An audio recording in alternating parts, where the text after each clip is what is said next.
काल झालेल्या बदलापूरमध्ये जो काही एक निर्गुण प्रकार झाला आणि त्यानंतर आमच्या महायुतीच्या सरकारने आमचे मुख्यमंत्री आमचे उपमुख्यमंत्री ह्यांनी जे काय ॲक्शन घ्यायला सुरू केलेले आहे, एका बाजूला SIT स्थापन झालेली आहे आणि सरकार म्हणून सगळ्यांचं एक स्पष्ट मत आहे की कुठल्याही परिस्थितीमध्ये त्या आरोपीला जास्तीत जास्त शिक्षा झाली पाहिजे, लवकरात लवकर शिक्षा झाली पाहिजे आणि फाशीच्या शिवाय दुसरा कुठलाही पर्याय असता कामा नये, ही भूमिका आमच्या सगळ्यांचीच आहे। ह्याच्यामध्ये कोणीही राजकारण करणार नाही, कोणीही त्याच्यामध्ये दुसरा विचार करणार नाही की संस्था कोणाची आहे हे कोणाचे। सगळ्या पद्धतीने आमचं सरकार ॲक्शन मोडवर कालपासून गेलेलं आहे, त्या पद्धतीने कारवाया सुरू झालेल्या आहेत। पण महाविकास आघाडीचे जे आमचे विरोधक आहेत ते एवढे नीच असतील, एवढ्या खालच्या दर्जाचे असतील ह्याची कोणाला अपेक्षाही नाही। म्हणजे राजकारण, घाणेरडं राजकारण च्या शिवाय हे लोकांना काहीच जमत नाहीत। ह्याचं उत्तम उदाहरण म्हणजे काल उद्धव ठाकरेंनी केलेले वक्तव्य, संजय राजाराम राऊतची जे केलेले वक्तव्य आणि अन्य सुळेताई असतील त्या लोकांनी केलेले वक्तव्य। म्हणजे जेव्हा कोलकातामध्ये घटना घडली तेव्हा फक्त ममता बॅनर्जीचं सरकार होतं म्हणून ह्यांच्यातल्या कोण बोललं नाही। पॅलेस्टीन आणि गाझामध्ये त्याबद्दल बोलणारे आणि आंदोलन करणारे बांगलादेशमधल्या हिंदूंबद्दल या महाविकास आघाडीमधले कोण बोलले नाही। म्हणजे ह्यांचं घाणेरडं राजकारण हे कुठल्याही माता भगिनींसाठी नाही, महाराष्ट्रासाठी नाही, पण फक्त सत्ता एक सत्ता, त्याच्याशिवाय लोकांना काही दिसत नाही। उद्धव ठाकरे आणि संजय राजाराम राऊतनी तो बोलूच नाही। ह्यांचं महाविकास आघाडीचं सरकार असताना महिला किती सुरक्षित होत्या ह्याचा आता पाण्यात वाचायला लागेल। म्हणजे अन्य नराधम सोडा, सरकारमध्येच किती नराधम बसलेले तेव्हा। उद्धव ठाकरेच्या घरामध्येच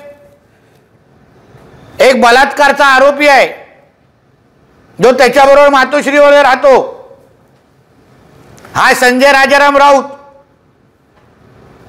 ह्यांनी आता लाडकी डॉक्टर योजना राबवली पाहिजे, कारण ह्याच्याच माध्यमातून एका डॉक्टर महिलेला कसा छळ होतो हे तिने सातत्याने पोलिसांना सांगितलेलं आहे। आणि हे अन्य माता भगिनींबद्दल बोलण्याची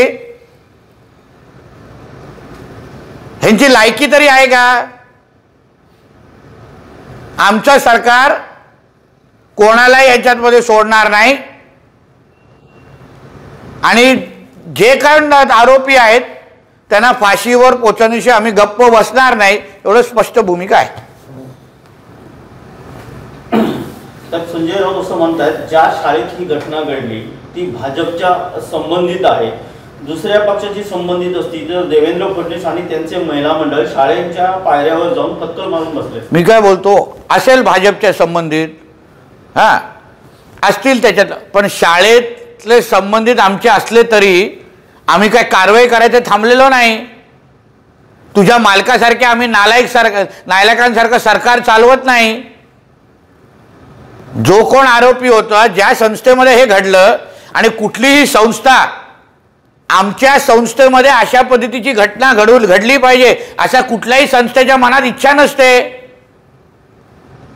म्हणून भाजपच्या संबंधित संस्था असली तरी कारवाई तर होते ना, FIR तर झालंय, कुठे लपवालपवी झालेली आहे, एक घटना दाखव। म्हणून उगाच शेमड्यासारखं बडबडत राहू नकोस. संजय राऊत असंही म्हणतात की जेव्हा अशा घटना घडतात तेव्हा न्यायालय दखल घेतात. कालच्या घटनेनंतर न्यायालयाने का दखल घेतली नाही? आता हा एवढा दीड शाणा झाला आहे की आता न्यायालयाला पण हा मार्गदर्शन करायला सुरू झालेला आहे. म्हणजे आता न्यायालयाच्या वरती अजून एक खुर्ची लावा आणि तिथे या संजय राजाराम राऊत नावाच्या माकडाला बसवा.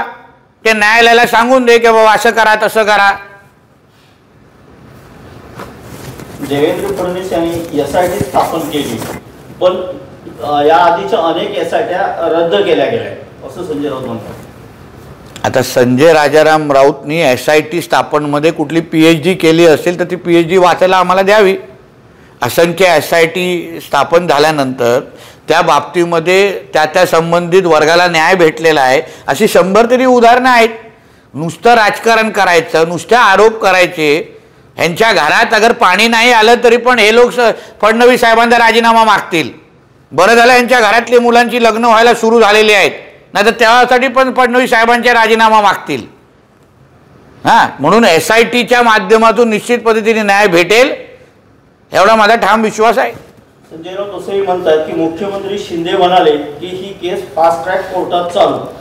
पंतप्रधान बदनाम बलात्काराच्या प्रज्वल रेवन्नाच्या प्रचाराला घेते असे नेतृत्व महाराष्ट्र सरकार मान्य करते, त्याकडून काय अपेक्षा? कालचा आक्रोश हा तुझ्या मालकाचा मुलगा हा दिशा सालियांच्या बलात्कार केसमधला एक संशयित आरोपी आहे. तो तुमच्या गाडीला मांडीला मांडी लावून कसा चालतो? दुसऱ्यांचे प्रकरण बोलण्या अगोदर तुझ्या मालकाचा मुलगा हा शक्ती कपूरच्या रोलमध्ये आहे, त्याच्यावर दिशा सालियांच्या बलात्कारचा आरोप आहे, त्याला तुम्ही मांडीवर घेऊन सगळीकडे फिरवता.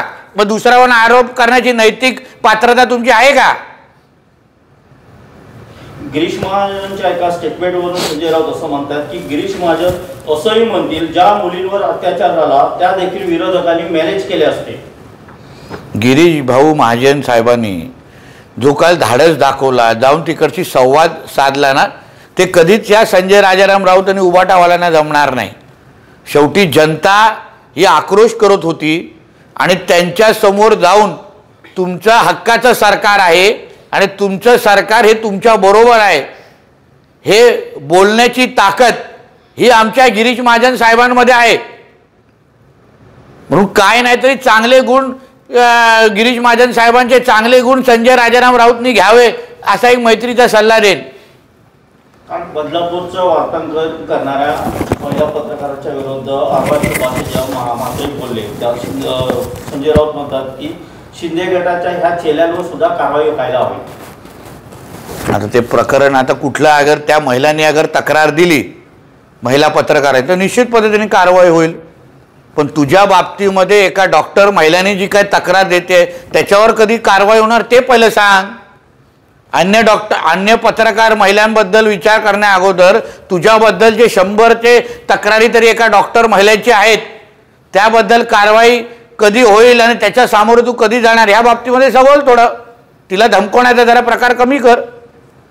सर, काल संजय राऊत आणि उद्धव ठाकरे यांनी काँग्रेसचा शेला गळ्यात घातला. अहो, तुम्ही फक्त शॉलची काय बोलताय, त्यांच्या अंतर्वस्त्रावर पण आता हाताचा पंजा आहे. तुम्हाला नुसतं बाहेरची शॉल दिसली,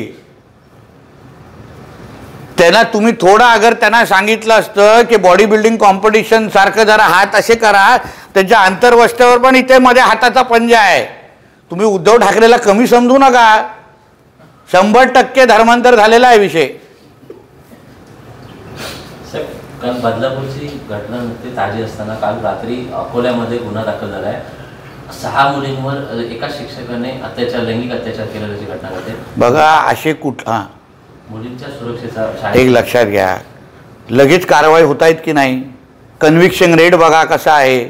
जिथे जिथे अशा पद्धतीचे नराधम हिम्मत करून आमच्या माता भगिनींच्या काही अशा हरकती करतायत त्यांच्यावर लगेच ॲक्शन होते आहे, लगेच FIR होत आहेत, लगेच अरेस्ट होत आहेत.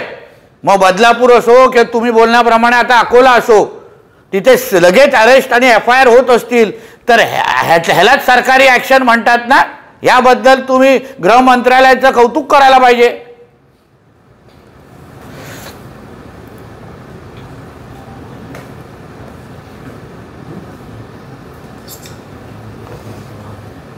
सगळ्यात मुख्यमंत्री कोकण दौऱ्यावर येत आहेत, रत्नागिरीत आहेत, काय अपेक्षा कोकणासाठी काय? नाही, रत्नागिरीच्या दौऱ्यावर मी ऐकलं मुख्यमंत्री आहेत आणि दोन्ही उपमुख्यमंत्री आहेत.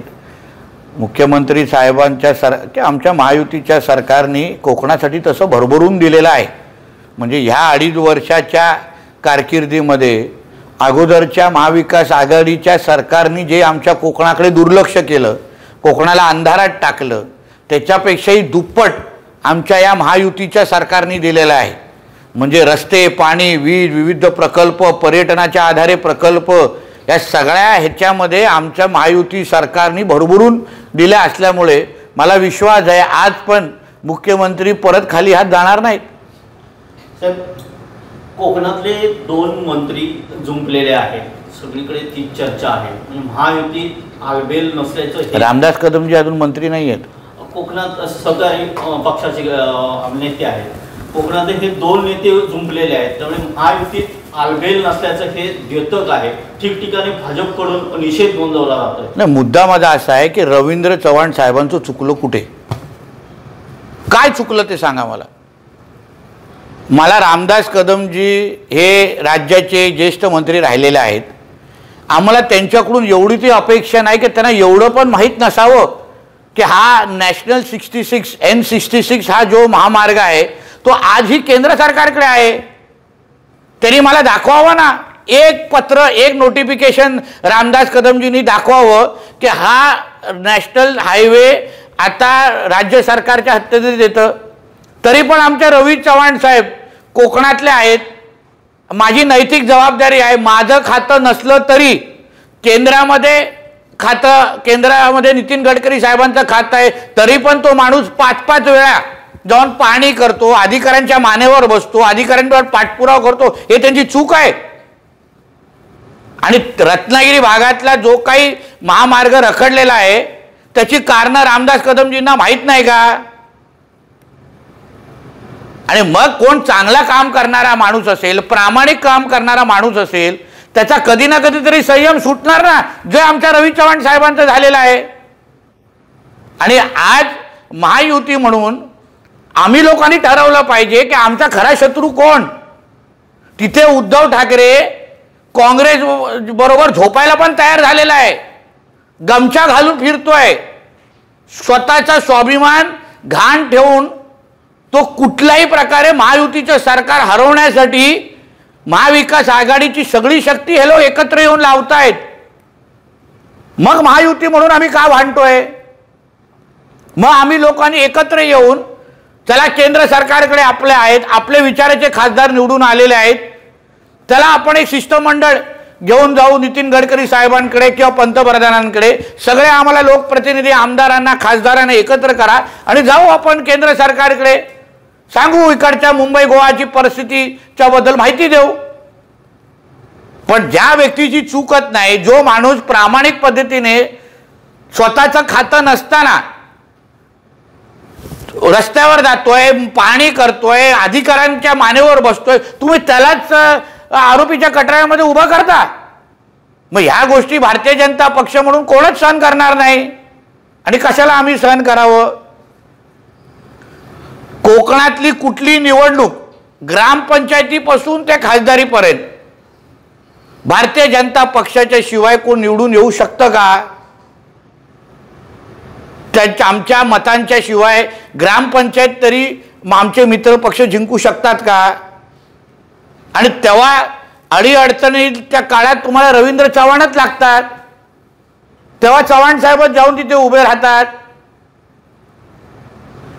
म्हणून शेवटी संयमी आणि शांत असलेले आमचे रवी चव्हाण साहेबांचं राग येणं हे साजेसे आहे, योग्य आहे.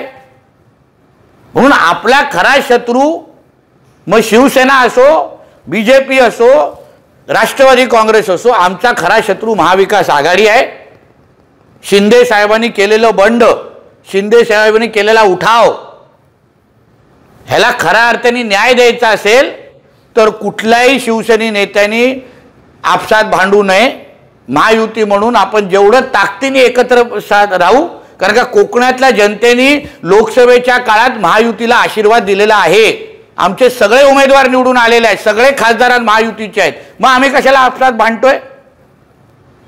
आणि ही परिस्थिती, नॅशनल हायवेची परिस्थिती निश्चित पद्धतीने बदलेल. आमचे केंद्र सरकारबरोबर राणेसाहेब बोलत आहेत, सुनील तटकरे साहेब बोलत आहेत, रवींद्र चव्हाण साहेब बोलत आहेत, आमचे मुख्यमंत्री साहेब पण वरती चर्चा चालू आहे की परिस्थिती बदला. मग खालती अशा पद्धतीची भूमिका घेणं हे नैतिकतेला धरून नाही आहे. रवींद्र चव्हाण भाजपचे मंत्री आहेत, आपण त्यांची बाजू घेणं स्वाभाविक आहे. तुम्ही आता वक्तव्य केलात की रवींद्र चव्हाणांची यात काय चूक? रवींद्र चव्हाण गेली काही वर्ष दरवर्षी गणपतीला सांगतात की गणपतीपूर्वी हा महामार्ग पूर्ण होईल. दरवर्षी पाहणीचा फास करतात, दरवर्षी हे स्टेटमेंट देतात. मग जर त्यांच्याकडे तो जबाबदारीच नाही आहे किंवा त्यांच्या खात्यातच ते अंतर्गत नाही आहे, तर ते अशी स्टेटमेंट का देत आहेत? आणि कोकणी लोकांनी म्हणजे कोकणातल्या जनतेसाठी अगर एका व्यक्तीने आपलं खातं नसताना पण, माझी कोकणातला मी आहे, मी सिंधुदुर्ग जिल्ह्यातला आहे म्हणून माझी नैतिक जबाबदारी म्हणून मी अगर रस्त्यावर उतरून अगर अन्य मंत्रींनी का भूमिका अशी घेतली नाही? अन्य कॅबिनेट मंत्री नाहीत, पण आमच्या रवी चव्हाण साहेबांनीच घेतलेली आहे, समजून घ्या. आणि रस्ता न बनण्याची नुसतं असंख्य कारणं आहेत, मोबदल्याचे कारणं आहेत, लोकांनी रस्ते अडवून ठेवलेले आहेत, आपल्या जमिनी देत नाही आहेत. सातबाऱ्यावर मुंबईचा आणि स्थानिक दोन दोन नातेवाईक आहे, कधी कधी मुंबईचा नातेवाईक मोबदल्यासाठी तयार होत नाही, कधी जमीन देत नाहीत. या सगळे कारणाच्या मुळे तो रस्ता रखडलेला आहे. एक रवी चव्हाण साहेबांना, आणि जो माणूस स्वतःच्या पदाची आणि स्वतःच्या पदाच्या बाउंड्रीच्या बाहेर जाऊन अगर मदत करत असेल आणि उभं राहत असेल तर तुम्ही फारच बोलण्याचा नैतिक म्हणजे ते चुकीचं आहे ना. खरं म्हटलं तर सगळ्या नेत्यांनी, म्हणजे महायुतीच्या सगळ्या नेत्यांनी रवी चव्हाण साहेबांसारखी भूमिका घेतली पाहिजे होती की बाबा रस्त्यावर उभं राहून बाबा ह्या रस्ता का होत नाहीये त्या अधिकाऱ्याला बोलून घेतले पाहिजे होती. पण जे दुसऱ्या मंत्र्यांना जमलं नाही ते आमच्या रवी चव्हाण साहेबांनी केलं, म्हणून त्यांचं खरं म्हटलं तर कौतुक करायला पाहिजे. कारण का हा रस्ता आजही राष्ट्रीय म्हणजे नॅशनल म्हणजे केंद्र सरकार के असताना पण त्या माणसांनी स्वतःची चिंता न करता भूमिका घेतलेली आहे, त्यांचं कौतुक केलं पाहिजे ना. उलटत तुम्ही त्यांना आरोपीच्या कटऱ्यामध्ये उभं करताय, ते चुकीचं आहे. कौतुक करण्यासाठी तो रस्ता व्हायला हवा. रवींद्र चव्हाण दरवर्षी गणपतीला सांगतात की या वर्षी पूर्ण होईल. कोकणी जनतेसमोर प्रश्न आहे की नेमकं मंत्री महोदयांवर विश्वास ठेवायचा तरी कसा? हो, पण जो करतोय त्याच्यात त्याला टीका करू नका. तो प्रयत्न तरी माणूस करतोय. एक लेन तरी सुरू केला, असं नाही का काय सुरू, एक लेन सुरू केलाय. 12 वर्ष झाली. हो, सगळ्यात आम्ही लोकांनी त्या पद्धतीचा आज आमच्या सिंधुदुर्गचा सगळा रस्ता कसा तयार झालाय आम्ही केला ना, असं नाही का नाही झालेला आहे. तोच आता त्यासाठीच 2024ला लोकसभेमध्ये नॅशनल हायवे सिंधुदुर्ग सारखाच रत्नागिरीचा करा, यासाठीच लोकांनी नारायण राणे साहेबांना निवडून दिलेला आहे ना. कारण का केंद्रामध्ये योग्य प्रतिनिधी पाठवण्यासाठीच, कारण का विनायक राऊत कुचकामी निघाले. म्हणून आता येणाऱ्या दिवसामध्ये तुम्हाला राणे साहेबांची आणि गडकरीजींची ह्याच्याबद्दल बैठकी झाली आहे, पाठपुरावा सुरू आहे. म्हणून जे काम करणारे आहेत ना, तुम्ही त्यांच्यावर टीका करू नका. जे घरी बसून नुसतं उगाच मजा बघणारे आहेत ना, त्यांचा कधीतरी दाब जाऊन विचारा की तुम्हालाही कोकणातल्या जनतेनेच मतदान केलंय ना, तर तुम्ही रस्त्यावर का उतरत नाही? हे जे मंत्री पदं भेटलेली आहेत, हे आमदारकी भेटलेले, हे कोणामुळे भेटले आहेत? कोकणातल्या जनतेमुळेच भेटलेले आहेत ना. तर त्यांनाही कधीतरी जाब विचारला पाहिजे की नाही? उगाच नुसतं रवी चव्हाणजींना टार्गेट करणं हे नैतिकतेला धरून नाही आहे. साहेब, कालच्या बदलापूरच्या ठिकाणी मुख्यमंत्री लाडकी बहीण योजनेला टार्गेट करण्याचा प्रयत्न होता असं वाटतंय? कारण का त्या दोन्ही विषयाचा संबंधच नाही काय?